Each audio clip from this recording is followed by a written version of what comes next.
واشنګتن ته د ولسمشر غني سفر د افغانستان په شمالي سیمو کې د طالبانو د پرمختګونو سره هم مهاله دی. وسلوالو په دې وروستیو اونیو کې د کلیو او بانډو ډېر شمېر ولسوالۍ تر خپل ولکې لاندې راوستي او دا ویره خپره کړې چې د متحده ایالاتونو او نړیوالو ځواکونو له وتلو وروسته به د افغانستان پوځ او حکومت سقوط وکړي. په دې برخه کې جدي اقدامات پیل شوي دي چې ټول ولایتونو ته خاص وسلې، تخنیک او په عین زمان کې هغه ضرورتونه چې دوی لري ان شاء الله هغه ټول ورته تکمیل کړي.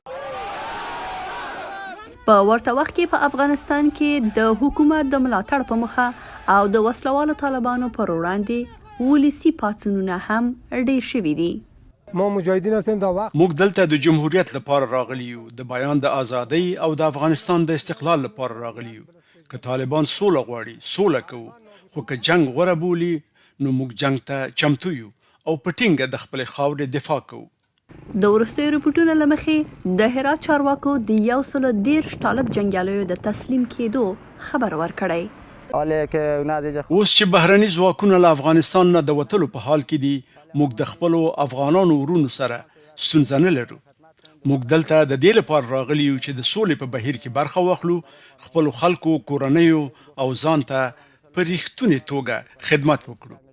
د وال سټریټ ژورنال د راپور له مخې یو شمېر استخباراتي کارپوهان د افغانستان د حکومت د احتمالي سقوط اټکل کوي، خو نور امریکایي کارپوهان وایي چې کابل اوس د 500 میلیونو خلکو ښار دی. هغه پخوانی کابل نه دی چې طالبانو په اسانۍ نیولی و.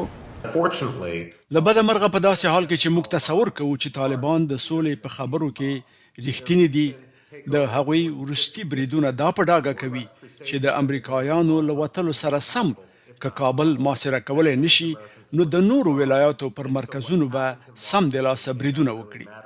افغان چارواکي وایي چې په دوحه کې د سولې خبرې تر ډېره حده کرار شوي، که څه هم په دې وروستیو ورځو کې غونډې شوي او طالبانو ویلي چې دوی دې خبرو ته ژمن دي. ګالیه رانان رستنی، د امریکا غږ آشنا ټلویزیون، واشنګتن.